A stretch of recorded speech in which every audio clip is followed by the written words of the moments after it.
Hello नमस्कार, आप सबका स्वागत है हमारे इस चैनल पर। आप देख रहे हैं psychology diary unfiltered with Shraddha रायचंद्रा।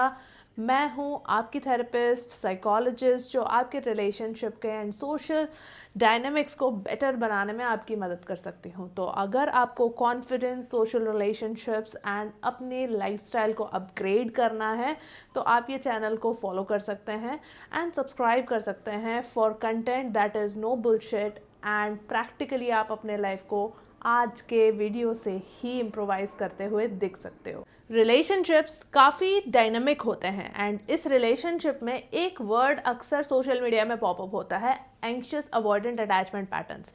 I have anxious avoidant attachment patterns, या फिर मुझे तो पुश एंड पुल रिलेशनशिप्स ही एक तरीके से मिलती है, मुझे वो बंदा ही नहीं मिलता या मुझे वो बंदी ही नहीं मिलती जहाँ पे मैं सेफ फील कर पाती हूँ। सेफ फील करती हूँ तो अबैंडनमेंट का फियर रहता है। तो ये सारे टर्म्स आपने सोशल मीडिया में देखे या सुने होंगे कहीं ना किसी चैनल पे, किसी इन्फ्लुएंसर के थ्रू। बट एक्चुअली मैं आज as a psychologist and therapist जो रिलेशनशिप्स को समझती है, पढ़ती है, अपने लाइफ में एक्सपीरियंस भी किया है कुछ हद तक, मैं आपको असली सच्चाई बताऊंगी। ये चीज़ क्या है, एंग्शियस अवॉइडेंट पैटर्न्स होते क्या हैं, किस तरीके से आप आइडेंटिफाई कर सकते हो इन पैटर्न्स को अपने लाइफ में, अपने आप के एक रिलेशनशिप फॉर्मिंग पैटर्न में, एंड किस तरीके से आप आगे जाके अपने रोमांटिक रिलेशनशिप, अपने सोशल डायनामिक्स को बदल सकते हो। क्योंकि अगर आप अनअवेयर होते हुए ज़िंदगी को जी लेते हो तो आपकी ज़िंदगी में बहुत सारे घटनाएं ऐसे घटती हैं जहाँ पे आपको फील होता है हेल्पलेस, कंट्रोल नहीं समझ में आता कि क्या चीज़ कैसे संभालूं मैं, एंड फिर आप अपने आप को ब्लेम करते हुए मिलते हो कि मे बी मेरे को कुछ आता ही नहीं है, मेरे से रिलेशनशिप संभलती ही नहीं है, मुझे करना ही नहीं चाहिए।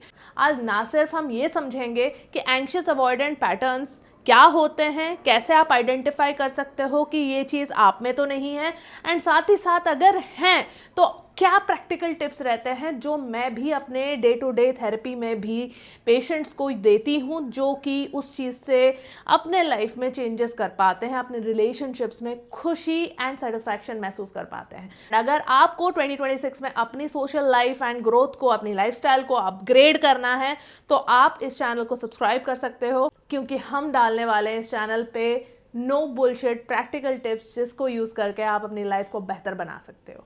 तो चलिए शुरू करते हैं। तो जो रिसर्च कहती है एंग्शियस अवॉइडेंट अटैचमेंट पैटर्न्स के बारे में, पहली बात तो ये लोग काफ़ी ज़्यादा एंग्जाइटी महसूस करते हैं रिलेशनशिप्स या अटैचमेंट को लेके। एक चीज़ होती है फियर ऑफ अबैंडनमेंट, जिस चीज़ को हम बोलते हैं कि ये डर कि कोई मुझे छोड़ के ना चला जाए, कोई मुझे ठुकरा ना दे एंड मैं किसी के लिए वर्थलेस ना बन जाऊँ, is something that is a core belief and core fear that these people have. And जिस फियर के मारे वो रिश्तों से दूरी बनाए रखना चाहते हैं, इमोशनल निर्भरता नहीं दिखाते हैं बहुत आसानी से, बहुत ज़्यादा कोल्ड अपीयर करेंगे अपने रिलेशनशिप्स में। कभी कभी एक पुश एंड पुल महसूस होगा आपको आपको अपने रिलेशनशिप्स में, कि कभी कभी मन करता है इनको कि मैं रीअश्योरेंस लूँ अपने पार्टनर से, मैं उनसे बात कर लूँ, मैं उनसे सब कुछ शेयर कर लूँ, मैं कुछ छोड़ूँ ना, ऐसा कि 24 घंटे मैं इस बंदे के साथ मतलब चिपक के रहूं। बट कभी कभी ऐसा भी होता है कि घंटों तक गायब रहेंगे, मैसेज नहीं करेंगे, एंड जब पूछोगे तो बहुत ज़्यादा मतलब अनएक्सपेक्टेड रिस्पॉन्सेज मिलेगा आपको कि मैं तो बिजी था, तुम तो ऐसे ही करते हो, मुझे नहीं रहना, बहुत चिपक गए हो तुम, क्लिंगी हो तुम। तो बहुत ज़्यादा हॉट एंड कोल्ड डायनामिक्स चलती है इनके रिलेशनशिप में, एंड इनको समझ नहीं आता बिकॉज ये एक फियर माइंडसेट से ऑपरेट कर रहे हैं। आप एक फियर माइंडसेट से ऑपरेट जब करते हो तो आपको बस अपनी ही सर्वाइवल दिखेगी, आपको ये नहीं दिखेगा कि दूसरे का पर्सपेक्टिव क्या है, इंटेंशन क्या है। एक नेचुरल, एक बैलेंस्ड वे ऑफ रिलेशनशिप को चलाना कैसे चाहिए, ये चीज़ आपके दिमाग में नहीं आएगा, क्योंकि आपका ब्रेन चला जाता है सर्वाइवल रिस्पॉन्स में, जब वो सिर्फ आपको प्रोटेक्ट करता है। प्रोटेक्ट किससे? हार्ट ब्रेक से, दर्द होने से, इमोशनल डिस्कम्फर्ट से, तो आप चीज़ों में कमिटमेंट भी नहीं करना चाहते हो। इससे आती हूँ मैं सेकंड चीज़ पे जिससे दिक्कत होती है, वो होती है कमिटमेंट इश्यूज़ रहना, कमिट नहीं करना, या फिर ये बोलना कि लेबल्स नहीं चाहिए मुझे। ये जो नो लेबल पॉलिसी है, कहीं ना कहीं एंग्शियस अवॉइडेंट पर्सनैलिटीज़ या अटैचमेंट पैटर्न की ही देन है कि मुझे कोई लेबल्स नहीं चाहिए। मुझे चाहिए ही नहीं कि कोई एक परमानेंट थप्पा लग जाए जिसको लेके मैं डरा सहमा हमेशा रहूं। मेरे को कोई सर्टेनिटी नहीं है कि मैं आगे तुम्हारे साथ रहूँगा या रहूँगी, या तुम मेरे को उतना कमिटमेंट दे पाओगे या नहीं दे पाओगे। तो एक ट्रस्ट की कमी भी दिखती है कि ट्रस्ट करना तो चाहते हैं, नीड फील करते हैं कि अपने ज़िंदगी में वो किसी की एहसास, किसी का एक होना, प्रेजेंस ज़रूरी महसूस करे, but they are very fearful क्योंकि उनका दिल भी टूटा है। पेरेंटिंग के कारण ये डेवलप होती है कि कोई पेरेंट एब्सेंट रहते हैं। नेग्लेक्टफुल पेरेंटिंग का रिजल्ट होता है anxious avoidant attachment patterns. Either parents working रहे हैं, इमोशनली एब्सेंट रहे हैं, या फिर इमोशनली काफ़ी ज़्यादा वल्नरेबल चाइल्डहुड रहा है जिनका, उनको डेवलप हो सकता है या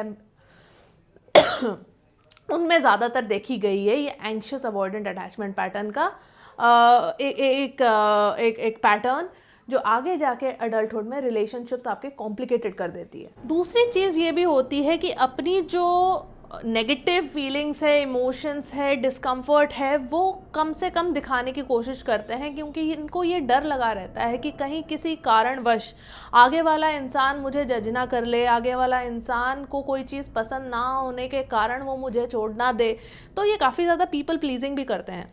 पीपल प्लीजिंग किस तरीके से कि अपने आउट ऑफ द वे जाके चीज़ें करेंगे। मे बी काम है उनको बैठ के ऑफिस में टाइम देना है, बट पार्टनर का कॉल आ गया तो जल्द हड़बड़ाहट में बोल देंगे नहीं नहीं मैं तो आ रहा हूँ, फिर ना यहाँ के रहेंगे ना वहाँ के रहेंगे, यहाँ भी ओवर कमिटमेंट कर लेते हैं, वहाँ पे भी ओवर कमिटमेंट कर लेते हैं। तो इसके कारण पार्टनर को भी डिसअपॉइंटेड फील महसूस होता है कि ये तो कभी भी कुछ भी बोल देते हैं। People don't take them seriously क्योंकि इसी चीज़ के कारण, because they don't stay true to what they have said. People pleasing के कारण ओवर कमिटमेंट होती है, ओवर कमिटमेंट के कारण उनको रेस्ट्रिक्शंस फील होता है, जिसके कारण फिर वो फट जाते हैं किसी दिन और बोलते हैं जाओ तुम साइड में जाओ, मुझे तुमसे कुछ लेना देना नहीं है, मुझे कुछ करना ही नहीं है। तो फ्रस्ट्रेशन टॉलरेंस भी कम रहती है, तो इसके कारण एंगर आउटबर्स्ट होना, एग्रेशन होना, या खुद को नुकसान पहुंचाने तक भी जा सकते हैं इनकी, या खुद को नुकसान पहुंचाने तक भी जा सकता है अगर ये अनट्रीटेड रहा। एंड इंसान जो है इस चीज़ के ऊपर अगर जल्द से जल्द काम नहीं करता है तो अपने आप का ज़्यादा से ज़्यादा नुकसान कर सकता है। दूसरा तो दूसरी बात है, एक चीज़ हम बोलते हैं एंग्शियस अवॉइडेंट ट्रैप। तो एंग्जाइटी के कारण आप रीअश्योरेंस सीख करते हो, तो आप पुश करते हो दूसरे बंदे को कि you know what, give me something, मेरे को रीअश्योरेंस दो, नहीं तो मेरे को समझ नहीं आ रहा है। You ask the other person a lot of questions, sometimes you become clingy with the other person to an extent कि हर चीज़ के लिए आप उस पर निर्भर हो जाओ। बट जब आपको लगता है कि दूसरा पर्सन भी आपको उस हिसाब से ही देखने लगा है, आप डर जाते हो। आपको लगता है कि oh my God may be मैं नहीं कर पाऊँ, आपको इनसिक्योरिटी हो जाती है इस चीज़ की। अगर आगे जाके इस इंसान के ऊपर जो मैं बहुत ज़्यादा निर्भर हो गया मेरे को छोड़ दे तो मैं क्या करूँगा, इस चीज़ को सोच के आपको डर, घबराहट, फियर ऑफ अनसर्टनिटी होता है, जिसके कारण फिर आप विथड्रॉन हो जाते हो कि आप फिर साइलेंट रह जाते हो, आप गायब हो जाते हो, आप अवॉइड करने लग जाते हो ऐसी चीज़ें, चुप रहने लग जाते हो। अगर पार्टनर कुछ बोल रहा है तो आप अपने दिमाग में कहीं खो जाते हो, जोनिंग आउट भी रहती है इस चीज़ के वजह से। एक constant circle of chasing and running away रहती है, जिसके कारण रिलेशनशिप ना काफ़ी ज़्यादा एग्जॉस्टिंग फील होता है। आगे वाले इंसान को ये लगने लग जाता है कि पता नहीं इसको क्या चाहिए, दे फील कन्फ्यूज्ड। आपकी एक्सपेक्टेशंस क्या है, आप टेबल पे क्या ला रहे हो या फिर उनसे क्या एक्सपेक्ट कर रहे हो, everything becomes chaotic. Anxious avoidant patterns होने के कारण भी आप हमेशा पार्टनर्स के एक्शंस का वर्स्ट पॉसिबल अजम्पशंस लेते हो कि फॉर इंस्टेंस अगर पार्टनर ने बोला कि यू नो व्हाट आज टाइम नहीं है, मैं नहीं मिल पाऊँगी, तो आप सोचने लग जाओ मे बी ये बोर हो गया है मेरे से, या फिर इसको मेरे साथ टाइम स्पेंड करना पसंद नहीं आ रहा है, या फिर maybe they are seeing someone else. तो आपके दिमाग में ये नहीं आएगा कि maybe actually they are busy, maybe this is something that is what I am thinking, they are not like having affair और चीटिंग। आपको इनसिक्योरिटी के थॉट्स ज़्यादा सताते हैं, जो पॉसिबिलिटी नहीं है वो थॉट्स ज़्यादा सताते हैं रैदर दैन जो रियलिटी हो सकती है, जो प्रैक्टिकल एक्सप्लेनेशन हो सकता है।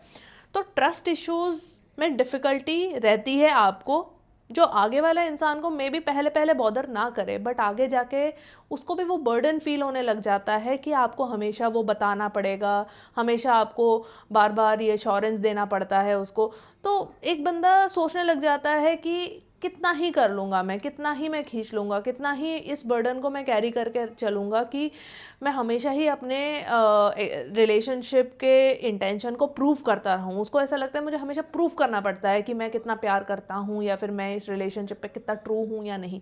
तो ये एक बहुत ही ज़्यादा बर्डनसम एंड ट्रॉमेटिक एक्सपीरियंस हो जाता है किसी और बंदे के लिए भी। तो आपको ये समझना पड़ेगा कि हाँ, मेरा जो इनसिक्योरिटी है वो है, बट ये जो इनसिक्योरिटी है इसका कुछ प्रेजेंट से ताल्लुकात है भी या नहीं। ये मेरा पहला टिप है आप लोगों के लिए कि हेल्दी रिलेशनशिप मेंटेन करने के लिए आपको अजम्पशंस में जाना ही नहीं है। अगर अजम्पशंस आ रहे हैं दिमाग में, या फिर आपको इनसिक्योरिटी नेगेटिव थॉट्स आ रहे हैं आपके पार्टनर के बारे में, उनके इंटेंशन के बारे में, उनके आसपास के लोगों के बारे में, तो rather than just assuming the worst, label it कि ये जो वर्स है ये मेरी एंग्शियस अवॉइडेंट पैटर्न के वजह से हो रही है। मे बी कुछ और भी तो हो सकता है, there can be another explanation. क्या ये चीज़ फिक्स्ड है, क्या ये चीज़ बिल्कुल प्रेजेंट ओरिएंटेड इन्फॉर्मेशन पे बेस्ड है, क्या मेरे पास इसका कोई एविडेंस है। Rather than reacting with that emotional trigger of you feeling insecure, just take a few steps back. 2-3 minute लो, अपने आप को ग्राउंड करो, and rather than in this emotional outrage calling your partner multiple times, texting them something और telling that you know what breakup, आप उस moment को पास होने दो, थोड़ी देर वेट कर लो फॉर दिस ट्रिगर्ड इंसान to calm down to their senses, and just give yourself a few minutes. Maybe पानी पी लो, मे बी थोड़ा वॉक पे चले जाओ, फ़ोन छोड़ दो, दूर रख दो, ताकि आपको वो अर्ज फील ना हो कि मेरे को अभी के अभी पूछना है, अभी के अभी जानना है, अभी के अभी इसको बताना पड़ेगा। अभी कुछ मत करो, don't do anything right now right then, just take a pause. Third इस नीड को इनडायरेक्टली नहीं, या फिर माइंड रीडिंग के ऊपर छोड़ के कि आपका पार्टनर को समझना होगा तो समझ जाएगा करके, उस पे ना छोड़ के कम्युनिकेट करो कि यू नो व्हाट, मुझे थोड़ी सी इनसिक्योरिटी फील होती है, मे बी स्टार्टिंग की बात है थोड़ी सी, आप अगर मुझे हेल्प करोगे, आई हैव दिस थिंग जहाँ पे मुझे फियर रहता है कि कोई आगे वाला इंसान मुझे धोखा ना दे दे, तो it will be better if we can build something together. I really love you, I really like to have a relationship with you, but मुझे थोड़ी सी टाइम चाहिए, मुझे थोड़ा सा स्पेस चाहिए कि आप मुझे अलाउ करो मेरे नीड्स के बारे में बात करने के लिए, एंड ऑल्सो मे बी थोड़ा आप मेरे को रीअश्योरेंस अगर देते रहो इक्का दुक्का, तो I would feel safe to share, I would feel safe to be around with you, and I will feel safe to commit even. So take it slow, discuss with your partner कि जो चीज़ें आपकी insecurities हैं उन चीज़ों के बारे में बात करना ज़रूरी है, rather than just thinking about your partner is going to understand if they love you. That is not how things work. किसी माँ को अगर माँ अपने बच्चे को प्यार करती है, बट बच्चा जब तक रोएगा नहीं, माँ को नहीं समझ आएगा कि उसको भूख लगी है, या बच्चा जब तक बोलने लायक बच्चा है तो बोलेगा नहीं कि बच्चा भूख लग रही है। एंड एक्सपीरियंस के साथ फिर धीरे धीरे करके डेवलप होता है वो बॉन्ड माँ का। तो सेम वे में एक रोमांटिक रिलेशनशिप में भी पार्टनर्स एक दूसरे को टाइम के साथ समझते हैं, बट टाइम सिर्फ नहीं, communication, time plus communication make a good relationship, make a good team. And last but not the least is try to build your identity into something else. मैं समझ सकती हूँ कि आप लोगों के साथ कुछ ज़रूर हुआ है पास्ट में, मे बी आपके चाइल्डहुड एक्सपीरियंसेस के वजह से, पेरेंटल एक्सपीरियंसेस के वजह से, या फिर कुछ भी हो सकता है आपके चाइल्डहुड में जिस चीज़ ने आपको रिलेशनशिप्स के बारे में डर या घबराहट आपके मन में डाल दिया है।